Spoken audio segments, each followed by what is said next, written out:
Corona संक्रमण के हवा में प्रसारित होने को लेकर कई तथ्य सामने आ रहे हैं।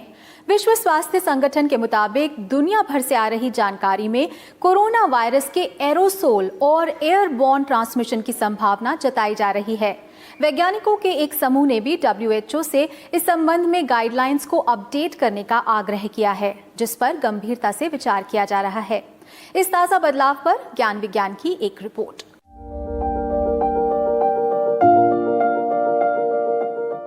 विश्व स्वास्थ्य संगठन के अनुसार कोविड-19 मुख्य रूप से खांसी या छींकने के दौरान किसी संक्रमित की नाक या मुंह से निकलने वाली नमी की बूंदों के माध्यम से फैलता है। ये बूंदें हवा में ज्यादा दूर तक नहीं जाती हैं, क्योंकि ये अपेक्षाकृत भारी होती हैं। वो नीचे जमीन पर या फिर किसी भी सतह पर बैठ जाती हैं। इसलिए ये बूंदें और उनसे संक्रमित सतह इस संक्रमण के फैलने का सबसे बड़ा कारण है। लेकिन 32 देशों के लगभग 239 वैज्ञानिकों का मानना है कि कोविड-19 के हवा में प्रसार की भी संभावना है और उन्होंने WHO को एयरबॉर्न ट्रांसमिशन पर भी ध्यान देने को कहा है। विशेषज्ञों ने सभी संबंधित राष्ट्रीय और अंतर्राष्ट्रीय निकायों को लिखे खुले पत्र में ऐसे कई अध्ययनों पर प्रकाश डाला है जिनसे वायुजनित संचरण की संभावना उजागर होती है। WHO ने भी सभी साक्ष्यों पर विचार करने और उनके नतीजों के मुताबिक खुद को अपडेट करने की बात कही है। The body of evidence continues to grow and we adapt, and so we do what's called a living systematic review. Every week we update the review based on the latest, and there are hundreds of publications now in the area of transmission.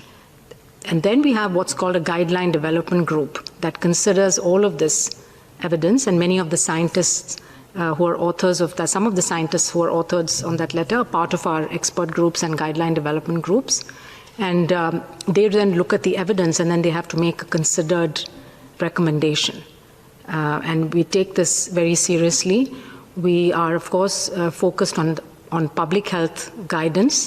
And so any guidance that we put out has implications, of course, for billions of people around the world. So it has to be carefully considered.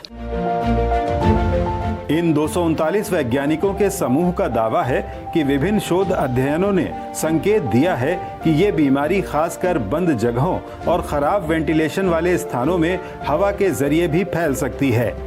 अध्ययनों में पाया गया कि 5 micron तक की बूंदें बंद कमरों में 10 मीटर की दूरी तक यात्रा करने में सक्षम थीं। इसके अलावा 5 माइक्रोन से छोटे एरोसॉल या कण भी संक्रमण प्रसार का कारण हो सकते हैं, जो कि ज्यादा समय तक हवा में रह सकते हैं और हवा के तेज बहाव के साथ ज्यादा दूर तक जा सकते हैं।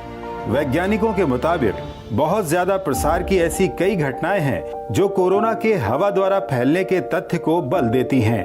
वैज्ञानिकों की इन दलीलों को क्लिनिकल इन्फेक्शियस डिजीज पत्रिका में प्रकाशित किया गया है।